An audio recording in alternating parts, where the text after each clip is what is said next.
Madame, Monsieur, bonsoir et bienvenue dans cette nouvelle édition. Tout de suite les titres. Le Premier ministre s'enquiert de l'état d'avancement des travaux d'évacuation des eaux de ruissellement envahissant certaines avenues suite à la tombée des pluies à Nouakchott.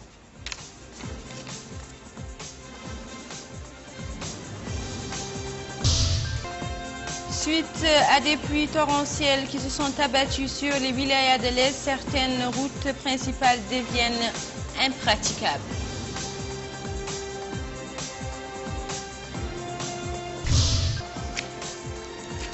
Après 4 ans de fermeture, l'ambassade britannique à Téhéran réouvre. Merci de vous joindre à nous et un bonsoir particulier au doyen Yedali Hassan auquel nous souhaitons un prompt rétablissement. Le Premier ministre Yahya Ould Haddamine s'est enquis cet après-midi de l'état d'avancement des travaux d'évacuation des eaux de ruissellement envahissant certaines avenues et carrefours suite à la tombée des pluies hier à Nouakchott. Le Premier ministre s'est informé au niveau du carrefour Émirat Palace sur la route de Nouadhibou des techniques et des équipements utilisés. Il a suivi des explications sur le déroulement des opérations. Le Premier ministre a également effectué une visite au niveau des carrefours BMD, Hôpital Mère et Enfants et Madrid, où ces opérations se poursuivent depuis hier pour faciliter la circulation des personnes et des véhicules. M. Yahya Ould Haddamine a exhorté les responsables concernés à accélérer le rythme d'exécution des travaux pour que la capitale se retrouve dans une situation normale dans les plus brefs délais. Le Premier ministre était accompagné au cours de cette visite par le ministre de l'Hydraulique et de l'Assainissement par intérim, le Wali de Nouakchott-Ouest et les autorités administratives de cette wilaya. Nouakchott a connu des pluies ces dernières 24 heures. Ces pluies ont occasionné des dégâts dans la capitale. Le ministre de l'Environnement et du Développement durable, Amédi Camara, a effectué ce matin une visite de terrain pour constater ces dégâts. Précision avec Abdullah Damaba. La pluie a encore fait des dégâts à Nouakchott. Quelques heures après les fortes pluies qui se sont abattues sur la capitale, l'eau a envahi les grands axes de la ville de Nouakchott. Même les maisons des habitants n'ont pas été épargnées. Désemparés, les citoyens ne savent plus à quel saint se vouer. Matelas, draps et autres objets faisant partie du décor intérieur des maisons envahissent subitement les trottoirs de ces quartiers inondés. Ce jeune homme croisé au niveau de la capitale indique que la pluie est une bonne chose. Par ailleurs, il revient sur ce qui a conduit à cette situation. Pour cet agent d'une entreprise résidant au niveau de la cité Somelec, il indexe. La Sonelec n'a jamais réparé ces cités. Et pourtant, c'est des gens qui sont là, des gens qui ont travaillé pour la Sonelec, qui sont partis en retraite, qui sont toujours là. La Sonelec ne fait rien. Même à chaque fois qu'il passe ici, il voit l'eau. Il y a des citernes à la Sonelec. Ils doivent nous envoyer des citernes pour retirer au moins l'eau.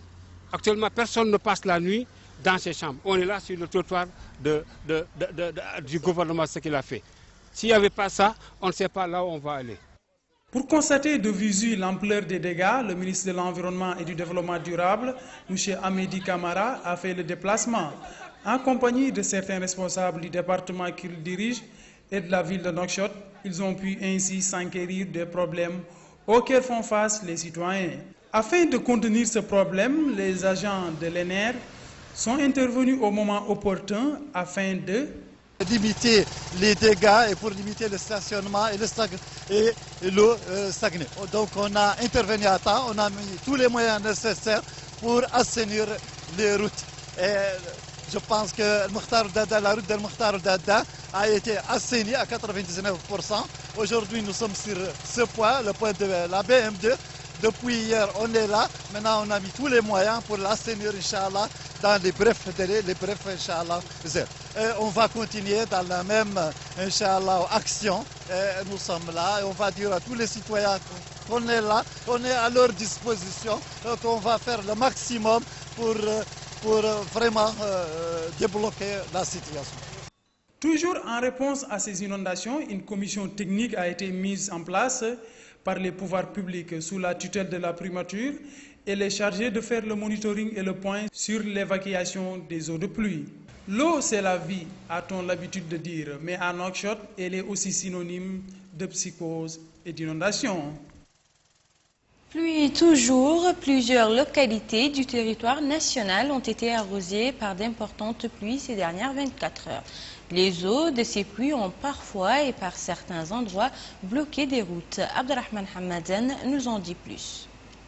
Les pluies torrentielles qui se sont abattues sur la Muqata'a de Maqta' al-Hjar ont causé la destruction du pont de la province Touéjik-Jikt relevant de Sangrava dans la Muqata'a de Maqta' al-Hjar.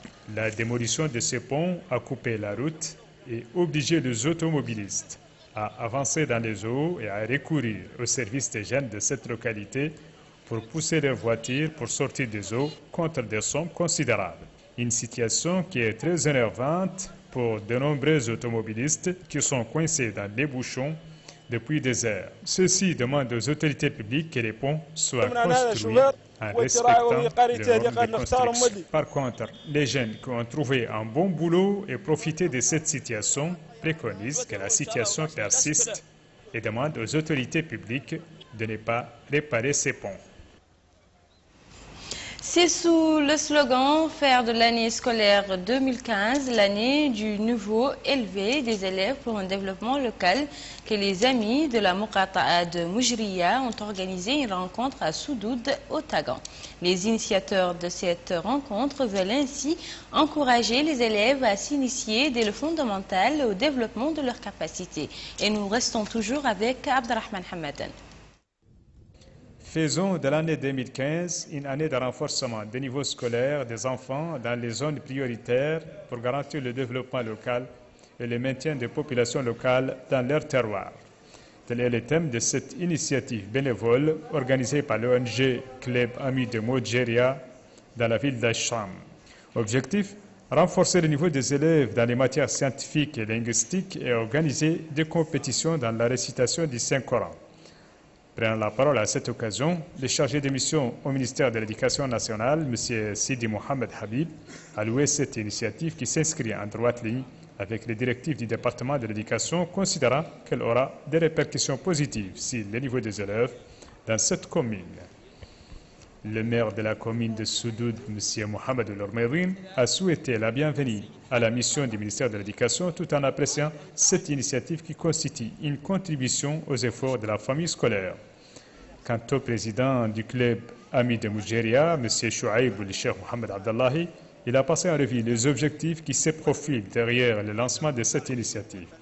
Parmi ces objectifs, la promotion de l'opération pédagogique et l'éducation des enfants sur l'assiduité et l'apprentissage, a-t-il ajouté. La première étape de cette initiative a connu des compétitions dans la récitation des Saint-Coran, des compétitions qui ont été couronnées par la distribution des prix aux lauréats, alors que la deuxième étape portera sur l'organisation des cours dans les matières scientifiques et les langues durant un mois sous la supervision d'un nombre de professeurs et d'instituteurs de la commune. Plusieurs intervenants de la famille scolaire ont tour à tour pris la parole pour louer cette initiative et évoquer des insuffisances qui entravent l'opération pédagogique au niveau de cette commune, tout en suggérant des solutions idoines pour ces insuffisances. Le colloque de Nouakchott sur la culture de la paix et la modération comme moyen de lutte contre l'extrémisme violent, l'approche mauritanienne organisée par le Centre mauritanien des recherches stratégiques était l'occasion pour les participants de développer de nombreuses pistes pour lutter plus efficacement contre l'extrémisme. Yedali Fall. Cette rencontre à laquelle ont participé, outre les représentants de nombreux pays, des organisations internationales et régionales, des experts et spécialistes issus des différents départements de l'administration, du milieu académique et de la société civile, a permis d'examiner l'approche mauritanienne fondée sur la culture de la paix et la modernisation comme moyen de lutte contre l'extrémisme violent. Les participants ont souligné que les motifs du retour sur l'approche mauritanienne en matière de lutte contre l'extrémisme violent afin de la passer en revue sont multiples et émanent des dangers chroniques que représente ce phénomène. Ils ont également insisté sur la nécessité d'apporter une attention continue à cette approche pour l'enrichir avec la discussion et le dialogue. Selon ce participant, la culture de la paix et de la modération comme moyen de lutte contre l'extrémisme violent est le socle de l'approche de la Mauritanie dans ce domaine. Et les résultats importants qu'elle a enregistrés pour faire face aux défis sécuritaires dans la région en sont le fruit.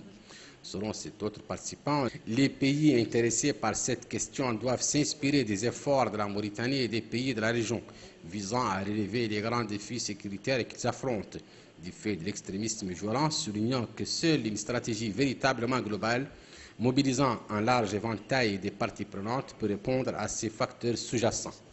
La Mauritanie reste un centre d'enseignement islamique et ses érudits sont bien outillés pour répondre aux attaques faites au nom de l'islam et préconiser des messages de paix. La nécessité d'un dialogue culturel et religieux pour faire face au phénomène de l'extrémisme en vue de l'éradiquer a été reconnue par tous les participants. Clôture aujourd'hui à Kser Tarshan, au Tagan du championnat El Guetna de tir à la cible. Cette compétition organisée par la Fédération mauritanienne de tir à la cible sous le haut patronage du ministère de la Culture et de l'Artisanat fut l'occasion pour les habitants de cette localité, voire au-delà, de profiter de cette période afin de donner une nouvelle dynamique au petit commerce. La main-d'œuvre locale a même su profiter de cette aubaine en vendant des bracelets et ce tout le long du séjour de nos vaillants tireurs. Direction Nouadhibou, le centre hospitalier de la capitale économique a opéré 7000 consultations, 1000 opérations chirurgicales et 1100 accouchements. Ce travail a été rendu possible grâce à un personnel étoffé d'un équipement moderne. Abdul Adawaba.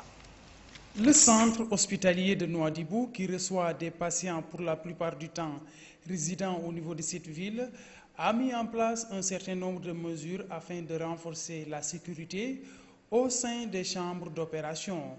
L'objectif de cette mesure est d'être plus efficace et mieux servir ces nombreux malades qui prennent d'assaut cet hôpital afin de subir des opérations. Dr Kamal Oulahmedou, spécialiste officiant au niveau de cette structure, revient sur ces différentes mesures de sécurité prises au cours des opérations.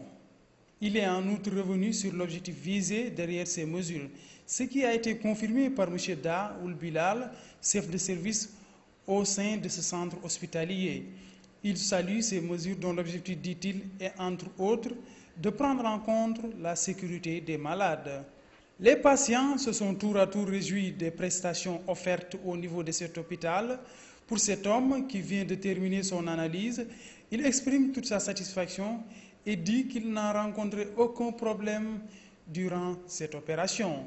Madame Khadija Mint Khalifa, porte-parole des travailleurs au niveau de cette structure de santé, affirme que dorénavant, cette structure dispose de médecins et spécialistes qui s'acquittent convenablement de leur mission.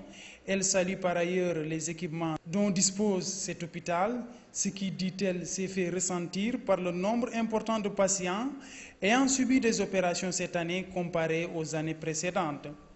Grâce à ces mesures prises, le centre hospitalier de Nouadhibou est plus efficient et efficace, et tout cela pour le bonheur de ses nombreux patients. Le chef de la diplomatie britannique, Philip Hammond, a réouvert aujourd'hui l'ambassade de son pays à Téhéran, fermée depuis près de 4 ans après avoir été saccagée par des militants favorables au régime iranien d'alors.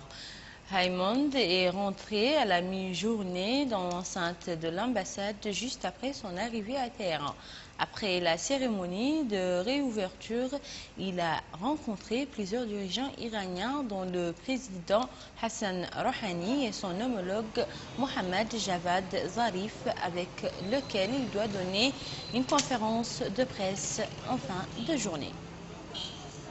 Et pour clore ce journal, Yadali Fall nous fait un résumé de l'essentiel de ce qui fait l'actualité internationale. La Corée du Nord et la Corée du Sud vont reprendre les négociations après une nuit de discussions infructueuses, et ce en vue de trouver une issue mutuellement acceptable à la crise qui a placé la péninsule au bord d'un conflit armé. Après 10 heures de négociations marathon achevées dans la nuit du samedi à dimanche, les deux parties devaient se rencontrer à nouveau afin de réduire les divergences.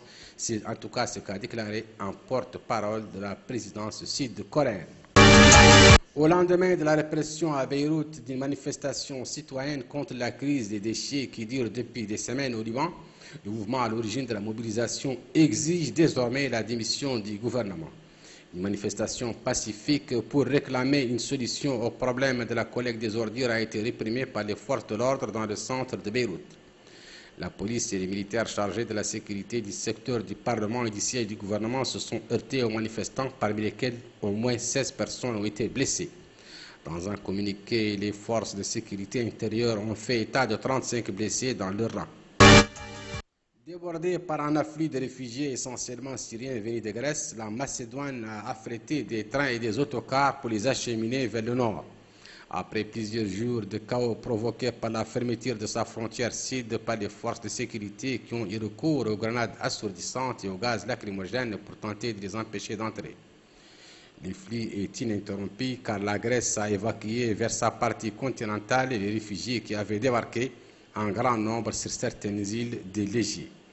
Un nombre record de 50 000 migrants a atteint la Grèce par la mer au mois de juillet en provenance de la Turquie.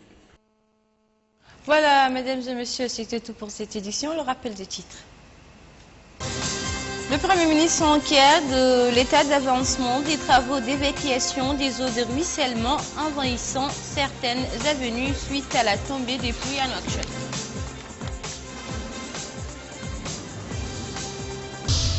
Suite à des pluies torrentielles qui se sont abattues sur les wilayas de l'Est, certaines routes principales deviennent infranchissables.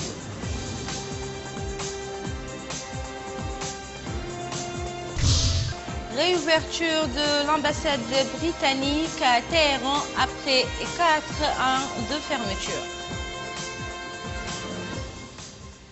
C'était un plaisir de partager avec vous ces moments d'information. Le JTF revient demain soir à la même heure et vous serez en compagnie de Tislim Toutake. D'ici là, portez-vous bien.